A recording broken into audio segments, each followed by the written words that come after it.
The war was over, yet for millions of men in uniform, the end did not mean a homecoming. Imagine the silence after years of thunderous artillery and the drone of aircraft. For German soldiers captured in the final campaigns of the Second World War, that silence came not in their homeland, but behind tall fences crowned with barbed wire.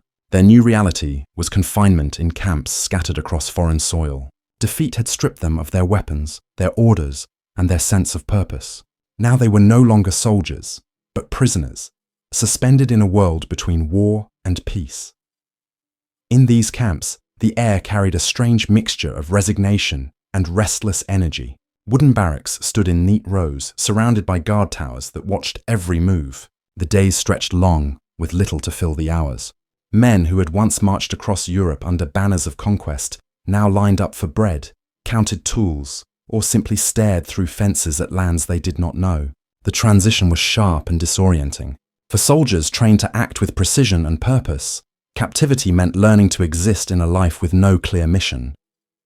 The monotony of camp life was punctuated by small sounds that told of human endurance. A hammer striking wood, a shovel biting into soil, a pencil scratching across paper. These noises replaced the booming chaos of battle. At first they seemed insignificant, echoes of a life far removed from the battlefield. Yet, in those simple tasks, something unexpected was beginning.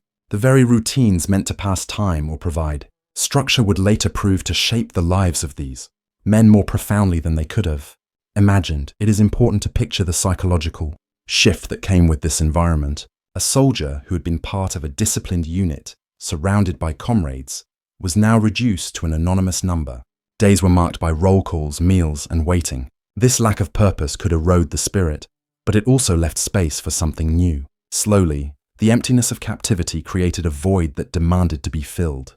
And within that void, prisoners found themselves searching for ways to remain human, to remain active, and to find meaning in a world where their old identities had been stripped away.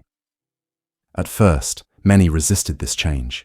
They clung to memories of battles fought, uniforms worn, and orders given. Pride and anger simmered beneath the surface. But over time, as weeks turned to months, and months into years, the urgency of survival demanded something different. Hunger, boredom, and despair had to be answered with resilience. And resilience often took the form of learning, whether through manual labor assigned by guards, or through the spontaneous sharing of knowledge among prisoners. The seeds of transformation were planted. This was the beginning of an unexpected journey. What seemed at first like the bitter end of a soldier's life became, strangely, the opening to another. Behind the fences, where freedom was denied, prisoners began to cultivate skills and habits they would carry with them long after the gates were opened. In this way, captivity, though harsh and humiliating, became a school of survival. The story of these men is not only about defeat, but also about the hidden ways that adversity can shape lives long after the battle has ended. For German soldiers, the contrast between their former lives and the reality of captivity was jarring. Only months earlier, many had been trained to fight with relentless discipline, to follow orders without hesitation, and to embody the pride of a military machine that once seemed unstoppable. Now, behind barbed wire, they were asked to pick up shovels, mend fences, or carry buckets of water. The very tasks that once belonged to peasants or civilians had become their daily existence. For men who had believed themselves to be warriors, it was a humiliating adjustment. This conflict played out not only in their bodies, but also in their minds. Imagine a soldier who had marched under banners of conquest, now stooping to clean latrines or carry wood to fuel a camp's kitchen. The memories of battle still burned in his mind. Yet each day brought reminders that he was powerless, that he was no longer a fighter, but a captive. Some resisted, refusing to engage in these small labors, preferring instead to sit idle and brood over defeat. Others slowly gave in, recognizing that refusing work did nothing but deepen despair. The camp itself became a test of spirit, not unlike the tests they had faced on the battlefield. For those who embraced the change, the tasks began to take on new meaning. A hammer striking wood was no longer just a tool of survival, but a way to pass time with purpose. A small patch of garden tended by prisoners became a place of order in an otherwise chaotic world. These men began to see that the contrast between soldiering and civilian labor was not a mark of weakness, but of resilience. They realized that their identities were being reshaped, not through orders shouted by officers, but through their own choices to adapt. Yet the tension never disappeared completely. For many, the very idea of doing civilian work felt like surrender, a final acknowledgement that their role as soldiers had ended forever. Around the barracks, arguments broke out between those who embraced work and those who saw it as degrading. One group believed survival demanded acceptance, while the other clung fiercely to the pride of their military past. This divide reflected a deeper struggle inside each man, a struggle between holding on to a lost identity and building something new. The contrast extended even to the sights and sounds of daily life. Once, the thunder of artillery and the roar of tanks defined their world. Now the most common sounds were the scraping of shovels, the quiet murmur of men carving wood, or the simple rhythm of footsteps during roll call. Even the air smelled different. Instead of gunpowder and smoke, it carried the earthy scent of soil being turned in camp gardens, or the faint sharpness of sawdust from makeshift carpentry. These sensory changes marked the passage from soldier to prisoner and from warrior to laborer. This stark opposition between past and present was not just about physical tasks, but about identity. Each time a prisoner bent to pick up a tool, he confronted the loss of his former life. Each time he chose to work instead of resist, he accepted that the world he had known was gone. For some, this realization was unbearable. For others, it was liberating. And it was within this constant conflict, between rejection and acceptance, that the foundation was laid for the surprising skills they would carry home after the war. The roots of transformation among German prisoners of war lay in the environments where they were confined. Camps in North America, for example, were often situated near farmland and small towns. Local authorities, faced with labor shortages during and after the war, put prisoners to work in the fields. Under the watch of guards, men who had once trained with rifles now held hoes and rakes, learning the rhythms of agriculture they had never practiced before. The long rows of crops, the hum of insects in summer air, and the aching muscles after hours of labor replaced the structured drills of military training. In this strange reversal, the land itself became a silent instructor. Across Britain and France, where destruction had scarred the countryside, prisoners were directed toward reconstruction tasks. Bombed-out towns needed repair, roads required clearing, and basic infrastructure demanded rebuilding. For many prisoners, these duties became an unexpected apprenticeship in manual trades. They learned to lay bricks, repair wooden beams, and mend tools. Though their hands were blistered and their spirits often low, each small repair contributed both to the survival of their captors' communities and to their own gradual acquisition of skill. What seemed like forced labor was quietly becoming education. Even within the most restrictive camps, where outside work was limited, opportunities arose for learning and creation. Some camps encouraged prisoners to pursue handicrafts, art, or simple mechanical repairs as a way to keep idle hands occupied. In these confined spaces, men carved intricate figures from scraps of wood, sketched scenes from memory, or tinkered with broken equipment. The sound of a knife shaving wood, or the scratching of charcoal on paper, filled the barracks at night. What began as a way to pass time evolved into practice and discipline, producing crafts that carried both personal meaning and practical value. Education also played a role in shaping this unexpected transformation. In certain camps, libraries were stocked with donated books, and classes were organized by prisoners who had once been teachers, engineers, or professionals. Men who had joined the army as young recruits now found themselves studying mathematics, languages, or history within the walls of their confinement. The clatter of chalk on makeshift blackboards, or the murmur of lessons taught under dim light, contrasted sharply with the harshness of their capture. It was in these settings that many realized captivity could be turned into an unlikely schoolhouse. The origins of these new skills were not the result of a grand design, but of circumstance. Prisoners were placed in environments that demanded adaptation, and in adapting, they learned. A field to be plowed, a road to be cleared, a tool to be fixed, or even a page to be read became catalysts for transformation. Slowly, the line between survival and education blurred. Men who had entered the camps with only the knowledge of war began to leave with abilities rooted in peace. This process was never uniform. Some prisoners resisted, refusing to engage in any form of labor or study, seeing it as collaboration or defeat. Yet many others recognized the chance before them. In the stillness of captivity, away from the roar of cannons, they found something unexpected, the possibility of growth. The very places meant to confine them became the unlikely origins of skills that would later help them survive in a devastated homeland. The journey from soldier to craftsman, from fighter to farmer, began here, in the quiet routines of camp life. By the time German soldiers found themselves behind barbed wire, the battlefields of Europe had already decided their fate. Yet, even in captivity, the shadow of war lingered in their minds. For years, their identities had been defined by combat, by orders shouted across trenches, and by the thunder of artillery that shook the ground beneath their boots. Now their new battlefield was one of monotony and survival, fought not with weapons, but with shovels, hammers, and books. The contrast could not have been greater, and yet it carried its own weight. These men were no longer warriors clashing in the ruins of cities, but captives struggling against despair, boredom, and the erosion of identity. Inside the camps, small acts of labor took on the symbolic weight of combat.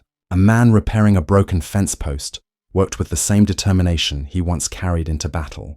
A prisoner tending to a vegetable patch treated each plant as if nurturing it were an act of defiance against hopelessness. The clang of a hammer or the rhythm of a saw cutting through wood replaced the sounds of rifles and explosions. Every task completed was a victory over idleness, a quiet assertion that they still had purpose. It was not the battlefield they had trained for, but it became the one they had to master. For some, these new struggles offered an unexpected sense of dignity. Defeat had stripped them of the pride they once held as soldiers, but work gave them back a fragment of control. Instead of waiting passively for freedom, they found ways to shape their daily existence. A handcrafted chair, a row of freshly cut timber, or a simple drawing pinned to a barracks wall became symbols of resilience. Each accomplishment, however small, carried the weight of survival. In the absence of weapons, labor and creativity became their arsenal. But there was another side to this reality. Not every man accepted the shift from soldier to worker with ease. For some, every stroke of a tool was a reminder of humiliation, a daily confirmation that they had fallen from the rank of conqueror to captive. These men saw no honor in labor, only defeat. The barracks often became divided between those who embraced work as a way to endure and those who resisted it as a betrayal of their soldier's identity. This unspoken battlefield of pride and shame was as real as any fought with bullets. In many ways, this new kind of struggle mirrored the broader collapse of Germany's war effort. Just as the Wehrmacht had been forced to retreat, surrender, and adapt to defeat, so too were its soldiers learning to yield to circumstances beyond their control. The lessons they absorbed in captivity reflected a larger truth. Survival now depended not on destruction, but on creation. The war had taken from them their weapons and their nation's power, but it had also presented them with the choice to either waste away in despair or find meaning in new skills. The battlefield had shifted, but the stakes were still high. This redefined struggle carried consequences that reached far beyond the fences of the camps. In fighting against despair with resilience, prisoners unknowingly prepared themselves for the challenges awaiting them back in Germany. Just as they once faced relentless enemy fire, they would soon face a homeland in ruins. And the tools they learned to wield in captivity, both literal and metaphorical, would become the weapons of survival in a shattered post-war world. The war had ended in defeat, but within the camps, a different kind of battle was quietly fought and won. As the months of captivity stretched into years, the consequences of camp life became clearer. What many had first seen as wasted time slowly revealed itself as a kind of unexpected education. A prisoner who had once been trained only to march and shoot could now repair a tool, cultivate a field, or carve an object of beauty from discarded wood. These skills, seemingly ordinary, would prove to be essential once the war was over. Germany lay in ruins, its factories bombed, its towns shattered, and its people desperate. When the gates of the camps finally opened, the men who returned home carried not just the scars of war, but also the abilities that allowed them to rebuild lives from rubble. The wider impact extended beyond individual survival. By necessity, many prisoners had learned to work together in ways that reflected the needs of civilian life rather than military hierarchy.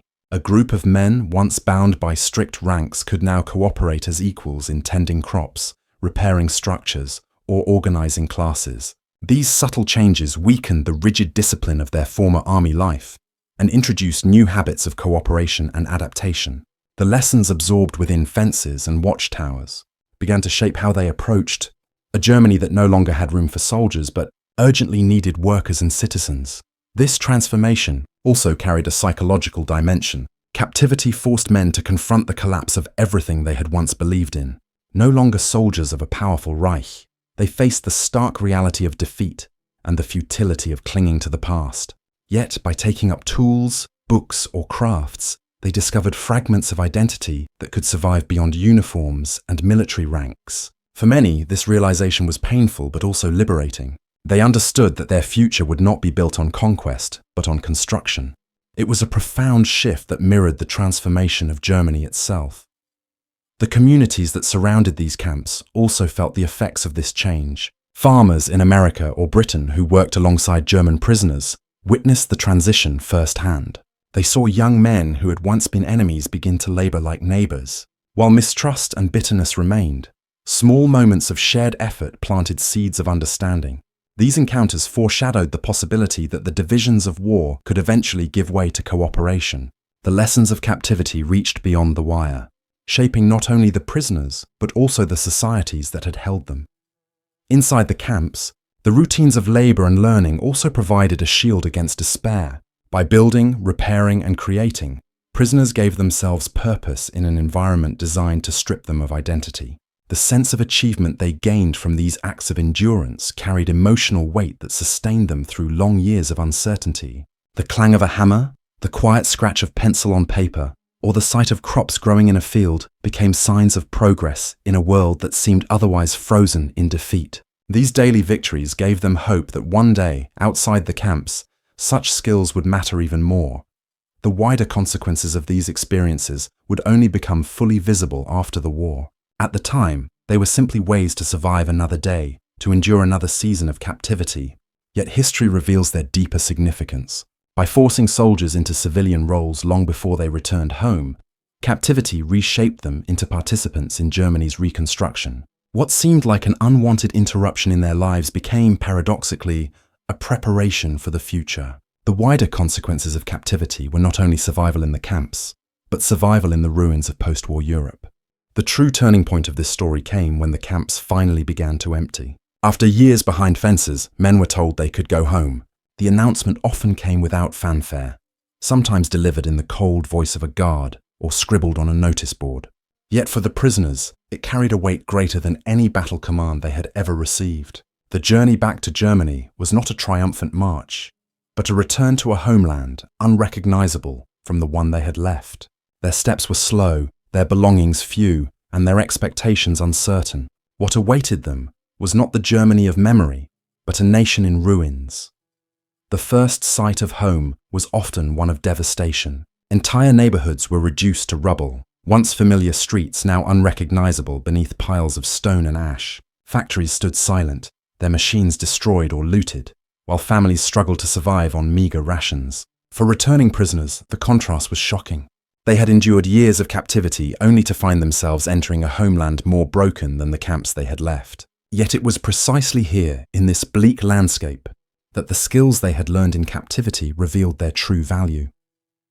Imagine a former artilleryman, once skilled in firing heavy guns, now standing before the shattered remains of his family home. In that moment, his knowledge of weaponry meant nothing, but his experience repairing tools in camp workshops suddenly mattered. With wood and nails scavenged from the ruins, he could rebuild a roof. A soldier who had once known only the command to advance could now push a plow through the earth, planting crops to feed his starving family. What had begun as forced labor behind barbed wire now became the foundation of survival in the wreckage of post-war Germany. The irony was inescapable. These men, who had once been part of an army that sought to conquer and destroy, now used the lessons of captivity to create and rebuild. Their hands, trained for war, had been reshaped in prison into instruments of renewal. For many, this realization was both painful and profound. They had lost the war, their nation lay defeated, but within their own lives, they had found a way forward. The climax of their journey was not marked by a decisive battle or a signed treaty, but by the quiet act of survival in a world where survival itself was victory. Communities felt this transformation as well. The returning prisoners did not bring back the confidence of conquerors, but the resilience of men who had endured hardship and learned to adapt. Their ability to work with tools, to organize and to cooperate gave them a role in rebuilding homes, towns, and industries. The resilience formed in camps now spilled into the streets of ruined cities, shaping the slow process of Germany's recovery. In these moments, the final chapter of their captivity became inseparable from the first chapter of a new life. This was the climax not only of their personal journeys, but of the story of Germany's defeated soldiers. Once symbols of a militarized empire, they returned as reluctant builders of peace. The barbed wire had not only confined them, it had reshaped them. And when the gates finally opened, they carried with them not only the memory of imprisonment, but the unexpected power of adaptation. The climax of their story was not in the roar of victory, but in the quiet strength to rebuild from ashes. In the years that followed the war, the legacy of captivity unfolded quietly. Former German prisoners of war rarely spoke openly about the lessons they had learned behind fences, for the memory of defeat and imprisonment was heavy with shame. Yet their silence did not erase the impact of those experiences. The skills acquired during captivity proved essential in their daily lives. Whether it was farming techniques learned in American fields, carpentry practiced in British camps, or simple mechanical repairs taught within the barracks, these abilities became lifelines in a country struggling to rise from the ruins. Their contributions, though often unrecognized, formed part of the hidden foundation of Germany's recovery. The resilience cultivated in captivity also shaped their personal identities. Many prisoners had entered the camps as soldiers, defined by discipline, hierarchy, and combat. They left as men who understood the value of adaptability, cooperation, and creation. The transformation was profound, though understated. In their homes, workshops, and fields, they applied what they had learned, often without speaking of its origins. A repaired tool, a rebuilt home, or a harvest gathered from barren soil carried with it the unspoken legacy of barbed wire and confinement. The prison camps had taught them not how to win battles, but how to endure and rebuild. This legacy extended beyond individual lives and into the collective memory of post-war Germany. The return of prisoners coincided with the nation's slow reconstruction, a process that required both physical labor and psychological resilience.